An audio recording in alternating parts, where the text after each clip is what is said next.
फूलन देवी 10 अगस्त 1963 25 जुलाई 2001 जिन्हें bandit queen के नाम से जाना जाता है, एक भारतीय डकैत दस्यु थी जो एक राजनीतिज्ञ बन गईं। अपनी हत्या होने तक वह संसद की सदस्य रहीं। वह मल्लाह उपजाति की एक महिला थी जो उत्तर प्रदेश राज्य के एक गांव में गरीबी में पली बढ़ी थी, जहां उनका परिवार एक भूमि विवाद में हार गया था, जिससे उन्हें कई समस्याएं हुईं। 11 वर्ष की आयु में विवाह कर दिए जाने और विभिन्न लोगों द्वारा यौन शोषण किए जाने के बाद वह डकैतों के एक गिरोह में शामिल हो गईं। उनके गिरोह ने उच्च जाति के गांवों को लूटा और रेलगाड़ियों और वाहनों को रोक लिया। जब उन्होंने अपने बलात्कारियों को दंडित किया और अधिकारियों द्वारा पकड़ से बच निकली, तो वह अन्य पिछड़ा वर्ग की नायिका बन गईं। फूलन देवी पर 1981 के बहमई नरसंहार के लिए उनकी अनुपस्थिति में आरोप लगाया गया था, जिसमें कथित तौर पर उनके आदेश पर 20 ठाकुर लोगों की हत्या कर दी गई थी। इस घटना के बाद उत्तर प्रदेश के मुख्यमंत्री ने इस्तीफा दे दिया और उन्हें गिरफ्तार करने की मांग तेज हो गई। उन्होंने 2 साल बाद सावधानीपूर्वक बातचीत के बाद आत्मसमर्पण कर दिया और मुकदमे की प्रतीक्षा में ग्वालियर जेल में 11 साल बिताए। फूलन देवी को 1994 में उनके आरोपों को खारिज कर दिया गया था। इसके बाद वह एक राजनीतिज्ञ बन गईं और 1996 में समाजवादी पार्टी के लिए संसद सदस्य के रूप में चुनी गईं।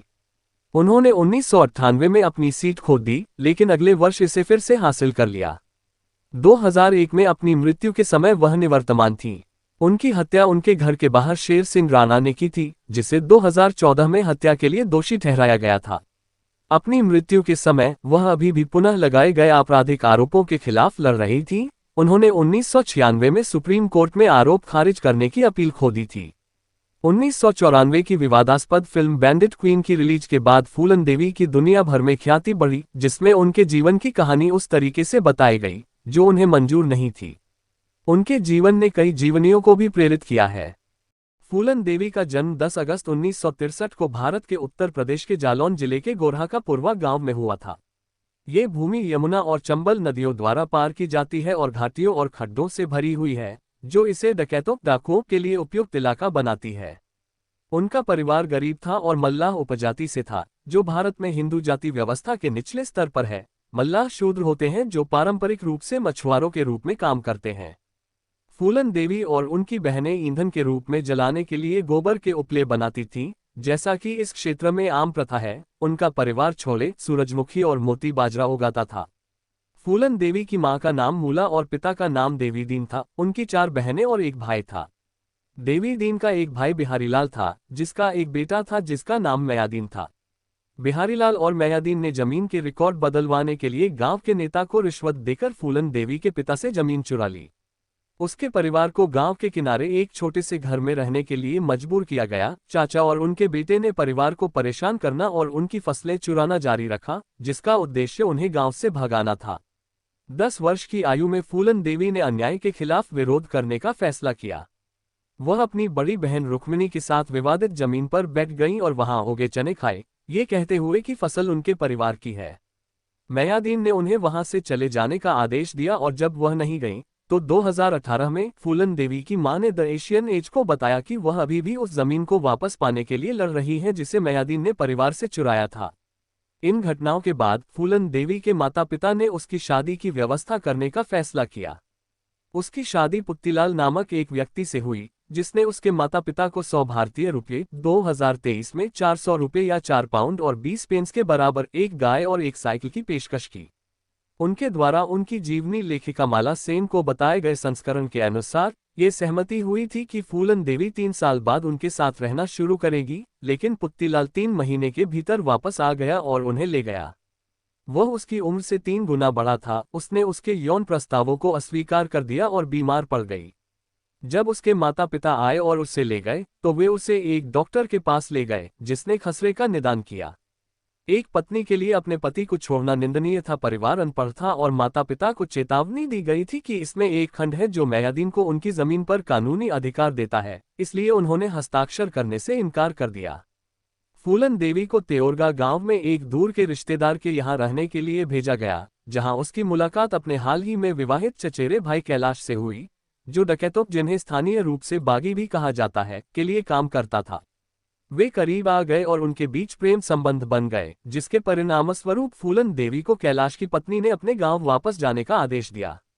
एक बार जब फूलन देवी गोरहा कपुरवा में वापस आई तो गांव के नेता का दूसरा बेटा उनसे मोहित हो गया और जब उन्होंने उसके प्यार का जवाब नहीं दिया तो उसने उन पर हमला कर दिया।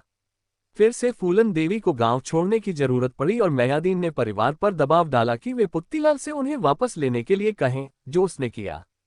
इस बीच पुत्तीलाल ने दूसरी पत्नी रख ली थी जो अक्सर फूलन देवी के साथ बुरा व्यवहार करती थी।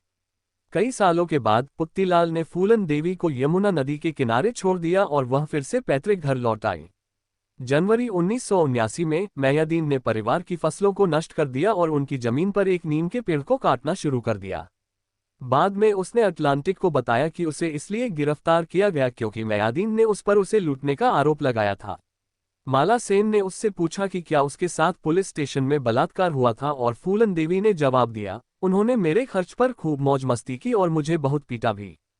सेन ने नोट किया कि यौन उत्पीड़न के पीड़ितों के लिए उनके साथ हुई घटना के बारे में बात करने से बचना या उसे दबाना आम बात है। सेन ने यह भी देखा कि 1970 के दशक के मध्य से भारतीय नारीवादी समूहों ने पुरुषों द्वारा महिलाओं पर हमला करने और उनकी हत्या करने के कई मामले दर्ज किए। महिला फीचर सेवा की निदेशक ने फूलन देवी के मामले के बारे में टिप्पणी की कि अक्सर बलात्कार का इस्तेमाल महिलाओं को उनके स्थान पर रखने के लिए नियंत्रण और सजा के तरीके के रूप में किया जाता है। डाकुओं। जुलाई 1979 में बाबू गुज्जर के नेतृत्व में डाकुओं के एक गिरोह ने फूलन देवी को उनके परिवार के घर से अगवा कर लिया, जिसके कारण उन्होंने कई तरीकों से बताए। गुज्जर ने उसे अपनी संपत्ति के रूप में लिया और बार बार उसके साथ बलात्कार किया। दूसरे नंबर का कमांडर विक्रम मल्ला फूलन देवी का शौकीन हो गया और उसके साथ दुर्व्यवहार का विरोध किया, इसलिए उसने गुज्जर को मार डाला और गिरोह का नेता बन गया।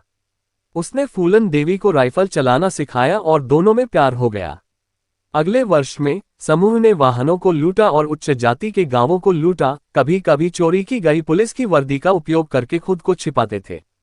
गिरोह बिहारों में रहता था। जैसे ही फूलन देवी के कारनामों की खबर फैली, वह निचली जातियों में लोकप्रिय हो गईं, जिन्होंने उन्हें दस्यु सुंदरी सुंदर डाकू कहा और उन्हें रॉबिन हुड के रूप में मनाया, जो गरीबों को देने के लिए अमीरों से लूट करती थी।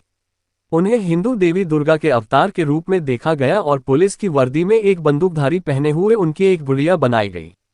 गिरोह के एक पूर्व नेता श्री राम सिंह को 1980 में अपने भाई लल्ला राम सिंह के साथ जेल से रिहा किया गया था। वे ठाकुर पुरुष थे। ठाकुर क्षत्रिय जाति की उपजाति है और इस प्रकार अन्य सदस्यों की तुलना में उच्च जाति के थे। डाकुओं में शामिल होने के बाद एक सत्ता संघर्ष शुरू हुआ और श्री राम ने विक्रम मल्लाह की हत्या कर दी। बाद के संरक्षण के बिना फूलन देवी श्री राम की कैदी थी। वह उसे बहमई के सुदूर गांव में ले गया जहां उसके साथ अन्य ठाकुरों ने बार बार बलात्कार किया। अंतिम अपमान में उसे गांव वालों के सामने नग्न अवस्था में कुएं से उसके लिए पानी भरने के लिए मजबूर किया गया। बहमई नरसंहार। फूलन देवी भागने में सफल रही और उसकी मुलाकात एक डाकू मान सिंह से हुई, जिसके साथ उसने एक नया गिरोह बनाया। वे प्रेमी बन गए, जंगली जामुन और खेती के खेतों से चुराई गई उपज पर जीवन यापन करते थे। वह 14 फरवरी 1981 को अपने गिरोह के साथ बहमई लौट आए। लाउडस्पीकर से बात करते हुए उसने मांग की कि गांव वाले श्री राम सिंह और उसके भाई को सौंप दें। फिर डाकू घर घर जाकर कीमती सामान लूटने लगे। जब दोनों आदमी नहीं मिले तो यमुना नदी पर 22 आदमियों को पंक्तिबद्ध किया गया और पीछे से गोली मार दी गई। 20 मर गए और 2 बच गए। चूंकि उस समय सभी मृतकों को ठाकुर माना जाता था, ठाकुर किसानों ने प्रधानमंत्री इंदिरा गांधी पर कानून का शासन लागू करने का दबाव डाला। इसकी पुष्टि उन 2 पुरुषों के साक्ष्य से हुई जो बच गए थे, जिन्होंने कहा था कि उन्होंने उसे नहीं देखा था और राम अवतार नामक एक आदमी आदेश दे रहा था। अन्य विवरणों के अनुसार, जैसे कि पत्रकार खुशवंत सिंह के अनुसार, ये फूलन देवी थी जिसने पुरुषों को मौत के घाट उतार दिया। उच्च जाति के पुरुषों द्वारा उनके साथ किए गए दुर्व्यवहार के खिलाफ लड़ने के लिए उन्हें दलितों, जाति व्यवस्था के सबसे निचले स्तर के लोग के बीच मनाया जाता था और जब वह अधिकारियों द्वारा पकड़ से बच निकली तो उनकी प्रसिद्धि बढ़ गई। हत्याओं के कारण उत्तर प्रदेश के मुख्यमंत्री वीपी सिंह को इस्तीफा देना पड़ा। बाद में स्पष्ट किया गया कि मृत पुरुष 17 ठाकुर, एक मुस्लिम, एक दलित और अन्य पिछड़ा वर्ग का एक सदस्य था। फूलन देवी पर उनकी अनुपस्थिति में 48 अपराधों का आरोप लगाया गया। 13वीं समर्पण। नरसंहार के बाद फूलन देवी फरार रही और 31 मार्च 1981 को पुलिस ने उसे लगभग पकड़ लिया था। फूलन देवी पर आत्मसमर्पण करने का दबाव बनाने के लिए उसकी मां को कालपी जेल में 5 महीने तक रखा गया था। 1983 में फूलन देवी ने भिंड के एक पुलिस अधिकारी राजेंद्र चतुर्वेदी के नेतृत्व में लंबी बातचीत के बाद अधिकारियों के सामने आत्मसमर्पण कर दिया, जिन्होंने मलखान सिंह राजपूत को गिरफ्तार करने के बाद स्थानीय डकैतों का विश्वास हासिल किया था। पुलिस की वर्दी पहने और सिर पर लाल बंदना पहने हुए उसने देवी दुर्गा और महात्मा गांधी की प्रतिमाओं के सामने सिर झुकाया, फिर मध्य प्रदेश के मुख्यमंत्री अर्जुन सिंह के सामने लगभग 8,000 लोगों की मौजूदगी में दंडवत किया। फूलन देवी ने आत्मसमर्पण के संबंध में शर्तें रखी थीं। हथकड़ी का उपयोग नहीं किया गया, एक समूह के रूप में कैद किया गया, उत्तर प्रदेश में नहीं बल्कि मध्य प्रदेश में कैद किया गया। उसके परिवार को उसकी बकरी और गाय के लिए जगह के साथ जमीन दी गई और उसके भाई को सरकारी नौकरी मिली।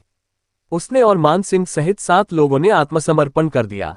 माला सेन ने दर्ज किया है कि भिंड में उसके आत्मसमर्पण को देखने के लिए एकत्र हुए पुरुष पत्रकार उसके सादे रूप से प्रभावित नहीं हुए। फूलन देवी पर 48 आपराधिक आरोप लगाए गए और गिरोह को मध्य प्रदेश के ग्वालियर में कैद कर लिया गया। इस पूर्व समझौते के बावजूद कि वह 8 साल से अधिक जेल में नहीं बिताएगी, उसने 10 साल से अधिक समय रिमांड पर बिताया। इस दौरान उसे तपेदिक हो गया और पेट में 2 ट्यूमर का निदान किया गया। अस्पताल में उपचार के दौरान उसकी सहमति के बिना उसका गर्भाशय निकाल दिया गया। मान सिंह सहित अन्य लोग उत्तर प्रदेश में मुकदमे के लिए सहमत हो गए और सभी बरी हो गए, लेकिन फूलन देवी ने कोई सौदा करने से इनकार कर दिया और आश्वस्त रही कि अगर वह वहां गई तो उसकी हत्या कर दी जाएगी। राजनीतिक करियर 1994 में समाजवादी पार्टी के नेता और उत्तर प्रदेश के मुख्यमंत्री मुलायम सिंह यादव के आदेश पर फूलन देवी के खिलाफ आरोप हटा दिए गए थे। जेल से रिहा होने के बाद वह समाजवादी पार्टी में शामिल हो गईं और 1996 के आम चुनाव में उत्तर प्रदेश के मिर्जापुर से संसद सदस्य एमपी के रूप में भारतीय निचली विधायी संस्था लोकसभा में एक सीट ली। वह 37,000 के अंतर से जीती और कुल मिलाकर उनके पास 3 लाख से अधिक वोट थे। वह भगवती देवी और शोभावती देवी जैसी अन्य सांसदों में शामिल होने वाली एकमात्र निरक्षर सांसद नहीं थीं। फूलन देवी ने महिलाओं के अधिकारों और गरीबों को बेहतर सुविधाएं प्रदान करने के लिए सीमित सफलता के साथ अभियान चलाया। मल्लाह लोग इस बात से खुश थे कि उनकी जाति का कोई व्यक्ति पहली बार संसद में उनका प्रतिनिधित्व कर रहा था और वह आमतौर पर अन्य पिछड़ा वर्ग के बीच लोकप्रिय थी। कानपुर जिला न्यायालय ने यादव के फैसले को खारिज कर दिया, जिसमें बहमई नरसंहार के सिलसिले में उनके खिलाफ आरोप बहाल कर दिए गए थे। इस फैसले को इलाहाबाद उच्च न्यायालय ने बरकरार रखा था। 1996 में फूलन देवी ने अपने खिलाफ आरोप हटाने के लिए सुप्रीम कोर्ट में अपील खो दी थी।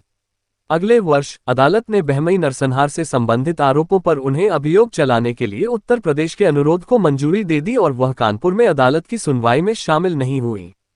कई महीनों की कानूनी दांव पेंच के बाद सुप्रीम कोर्ट ने फैसला सुनाया कि फूलन देवी को मुकदमे से पहले जेल जाने की जरूरत नहीं है। वह 1998 के चुनावों में भारतीय जनता पार्टी भाजपा के उम्मीदवार वीरेंद्र सिंह से अपनी सीट हार गईं, फिर अगले वर्ष इसे वापस हासिल कर लिया। फूलन देवी ने 1994 में उमेद सिंह से शादी की। वे एक फिल्म में साथ दिखे, जिसका नाम शोले और चिंगारी धधकती आग और चिंगारी था। अपने नए पति के साथ वह हिंदू जाति व्यवस्था से बचने के उद्देश्य से बौद्ध बन गईं। मोक्सेहम के अनुसार बाद में उन्होंने बौद्ध धर्म त्याग दिया। बैंडिट क्वीन फिल्म 1994 की फिल्म बैंडिट क्वीन शिथिल रूप से माला सेन की जीवनी पर आधारित थी। इसे शेखर कपूर ने निर्देशित किया था और सीमा बिस्वास ने फूलन देवी की भूमिका निभाई थी। कान फिल्म समारोह में प्रशंसा प्राप्त करने के बाद कपूर ने भारत के सिनेमाघरों में फिल्म की स्क्रीनिंग के लिए केंद्रीय फिल्म प्रमाणन बोर्ड से अनुमति मांगी। फूलन देवी ने रिलीज को रोकने का प्रयास किया, टिप्पणी करते हुए कि ये केवल मेरे जीवन की कहानी नहीं है। उन्हें नारीवादी और उपन्यासकार अरुंधति रॉय का समर्थन प्राप्त था, जिन्होंने फिल्म की एक आलोचना लिखी शीर्षक the great Indian rape trick, ये तर्क देते हुए कि सेन की पुस्तक ने विभिन्न दृष्टिकोणों के साथ एक जटिल कहानी प्रस्तुत की। चैनल 4 के पूर्व कमिश्निंग एडिटर फारूक धोंडी ने अपनी 2021 की आत्मकथा में बताया कि कैसे वह फूलन देवी को अपनी शिकायत वापस लेने के लिए मनाने में उमेद सिंह की सहायता लेने के लिए दिल्ली पहुंचे। जब फूलन देवी को ये पता चला तो दंपति अलग हो गए, बाद में सुलह हो गई। वकील इंदिरा सिंह और अरुंधति रॉय ने दिल्ली उच्च न्यायालय में फिल्म की स्क्रीनिंग के खिलाफ एक अदालती मामला दायर किया। अंततः फूलन देवी को चैनल 4 से 40,000 पाउंड मिले और उन्होंने शिकायत वापस ले ली। बाद में 1994 में उन्होंने अपनी आत्मकथा आए फूलन देवी लिखवाई, जो पहली बार 1996 में फ्रेंच में और फिर अंग्रेजी, जापानी और मलय सहित अन्य भाषाओं में प्रकाशित हुई। हत्या 25 जुलाई 2001 को दोपहर के 1:30 IST नई दिल्ली में 44 अशोक रोड स्थित उनके घर के बाहर 3 अज्ञात हमलावरों ने फूलन देवी की गोली मारकर हत्या कर दी थी। उन्हें 9 बार गोली मारी गई और उनके अंगरक्षक को 2 बार गोली लगी। हमलावरों के कार से भागने पर उसने जवाबी फायरिंग की। उन्हें लोहिया अस्पताल ले जाया गया और वहां पहुंचते ही उन्हें मृत घोषित कर दिया गया। उनकी मृत्यु के समय उनकी आयु 37 वर्ष थी और वे सांसद के रूप में कार्यरत थीं। संसद के दोनों सदनों का सारा कामकाज 2 दिनों के लिए स्थगित कर दिया गया और अंतिम संस्कार मिर्जापुर में हुआ। उमेद सिंह ने टिप्पणी की, कोई भी इसे पसंद नहीं करता जब कोई, खासकर एक महिला, निम्न वर्ग से उठकर अपना नाम बनाती है, और उनकी वकील कामिनी जायसवाल ने कहा, ये हत्या जाति संघर्ष का परिणाम है। उनकी मृत्यु के समय उनके खिलाफ आपराधिक मामला अभी भी खुला था। हत्या के कुछ दिनों बाद शेर सिंह राणा ने देहरादून में पुलिस के सामने आत्मसमर्पण कर दिया और दावा किया कि उसने बहमई नरसंहार का बदला लेने के लिए फूलन देवी की हत्या की थी। उसने पहले तो पुलिस को यह समझाने के लिए संघर्ष किया कि वह अपराध स्थल पर मौजूद था। वह 2004 में तिहाड़ जेल से भाग गया और 2 साल बाद फिर से पकड़ा गया। अगस्त 2014 में राणा को हत्या के लिए आजीवन कारावास की सजा मिली, जिसमें 10 सह प्रतिवादियों को बरी कर दिया गया।